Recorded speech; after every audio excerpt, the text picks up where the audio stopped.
Alright, so let's look at this one today. This one is a 2015 Infiniti Q50. Now I know I've had a few people asking for a video. I apologize I'm late.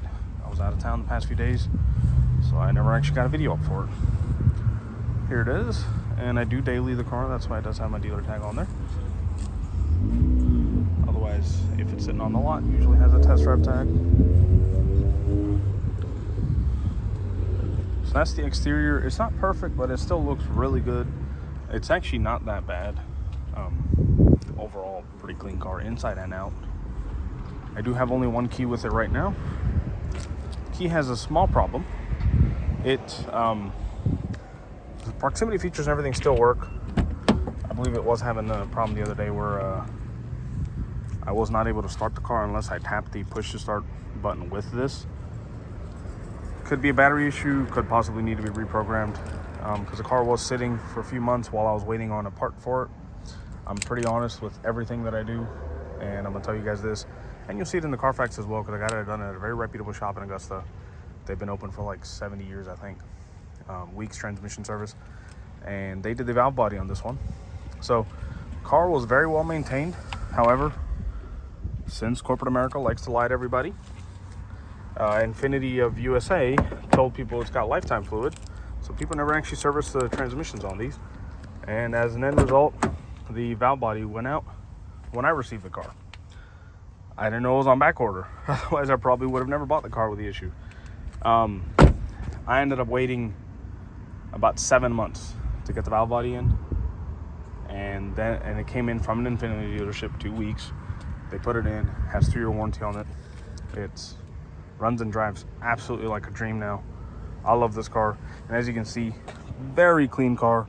Transmission service from here on, honestly, everything else basic maintenance, I believe, and just take care of everything like you should with every car. Do all your maintenance on time, and do change your transmission fluid no matter what the make or model is.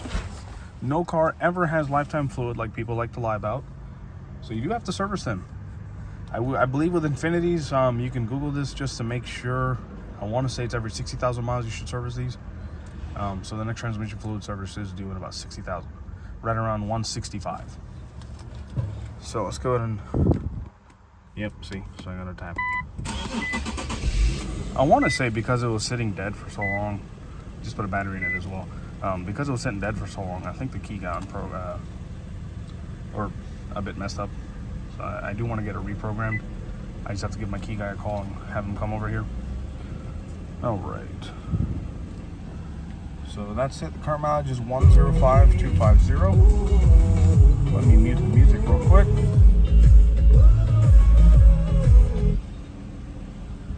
I'm just gonna hit the mute button overall. There we go. Or audio off. All right. Yeah, it does have Bluetooth audio, navigation, everything. This is still too early for Apple CarPlay, so it does not have that. No Apple CarPlay or Android Auto, but it does have a Bluetooth, backup camera, and everything. And since I have been dailying it, it is warmed up already since I just brought it back to the office. But yeah, where was I? So current mileage is 105,250. No issues or anything that I know of, and like I always tell all of my people, all of my customers, you are welcome to have this car inspected at any shop within Evans or Martinez. I do not care, I do not mind. I prefer people have their cars inspected, that way they know exactly what's wrong with it. This is just my car mount, I'll take that off.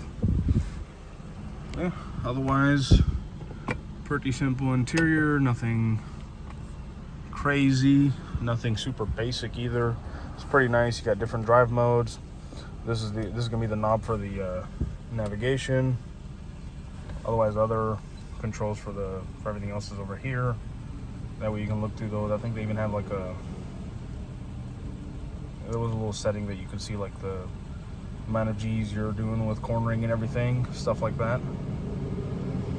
It's pretty cool. You can change through those options and all. But yeah, you have all that. AC heat work perfectly fine. The interior is very nice and clean. The seats are in amazing condition. It looks like only the driver's seat was probably ever used. Even the driver's seat even looks like this too. It looks great.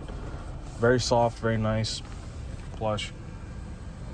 And let's go ahead and give it some revs since it is warmed up anyways. So I'm gonna stick the phone out and we'll do the front first, then we'll do the rear. So here you go for that.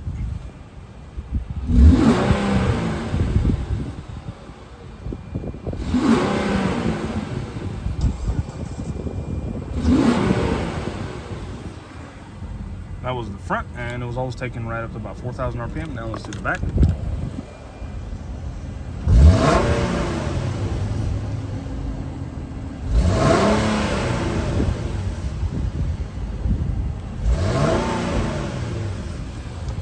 That one was a bit inconsistent. I took it to 4, then 45, then 35. Oh well. Well, you get the gist. It sounds great. It runs great. No mechanical issues that I'm aware of. The car is in absolute perfect shape for a used car. So, as you always know, used cars are never perfect. So this one is considered, I guess, very good, which to me is perfect for what it is. You do have the manual sport selector as well, the gear selector, I mean. Then we have manual mode, sports mode, whatever you want to call it. Does not have paddles. This is the all-wheel drive model. This does have that, but aside from that, I think it's just a premium trim. So you've got like heated seats and a few extra things. I think navigation was extra as well. Otherwise, it did not have navigation, but it still had like the similar setup. Stuff like that. Not entirely sure what the exact differences would be, but yeah, it's got those. It does have heated steering wheel as well. That way, if you live in a northern area and you're looking at this car, you know, you can always warm up your hands a bit as well. Make sure this is comfortable for you. Leather wrap steering wheel from what it looks like. Real nice. I think it's just got this one blemish right over here. Looks like a scratch going that way, if the camera would focus on it.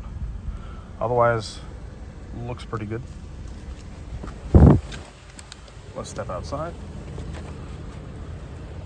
Take a look at it from here while it's on. It is a rust-free car.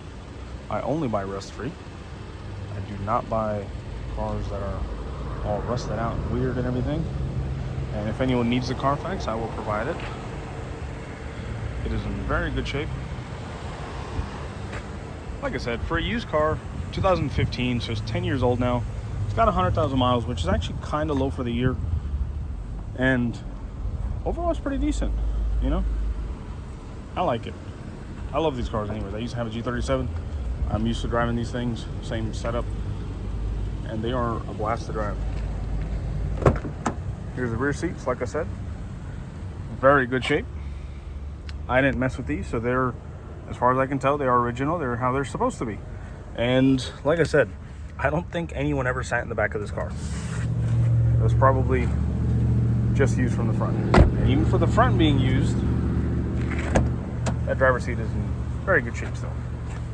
Like no cracks or anything. And you see a slight bit of fold on the bolster just from getting in and out of the car. Just super normal. Other cars are actually worse. Yeah, that's it. Don't know what else to show you. It's got a sunroof. Everything works. Everything runs fine. And in case I didn't mention, this is the one with the 3.7. I think the 3-liter twin turbo, I think started in, I want to say 2016. So up until 15, or up until 2016, the 2015 model still had the 3.7. It's the same setup as the 37, which if you ask me, I prefer the naturally aspirated one anyways. I think they're nicer, fewer problems too, definitely more reliable. I mean, they were using that engine and transmission already in their previous models, and it's been so many years since that one, so yeah. Don't fix what ain't broke, right? That's that. If you have any questions for me, let me know. And like I said, everyone is open to inspections. I do not mind. If you're coming from out of town, you can book an inspection early. Call ahead, book one with someplace, let me know when you're coming. That way I can at least give you a fair chance to see the car. And let me know when and where the appointment would be as well, so you can have it inspected. That way you can have the car lifted, taking a look at underneath, around, brakes, tires, everything. Oh, the rear tires are brand new, by the way. I did put new tires. I know it's all-wheel drive, but the front tires were already in very good shape. And the rear tires, they just needed some, so. Got 2 new tires on it. Overall, all 4 tires are still very good. Like, they're all pretty much equal. Pretty good. But, yeah, like I was saying, inspections. Any place, does not matter. And one thing I have to make clear, because some people misunderstand this, I do not pay for pre-purchase inspections. If you are wanting an inspection done, that's up to you to have it inspected. So if a place is doing it for free or charging as much as an hour of labor, that's up to you to pay. I don't need an inspection because it is my car. I know what it is. But when you have it inspected, maybe they'll tell you the exact same thing that I'm telling you. Maybe they'll tell you something new that even I don't know. But I'm trying to be as honest as I can. I believe I've told you everything. So that's that. And if you have any questions for me, let me know. And the current mileage is 105,250, if that was. Yeah, that's that.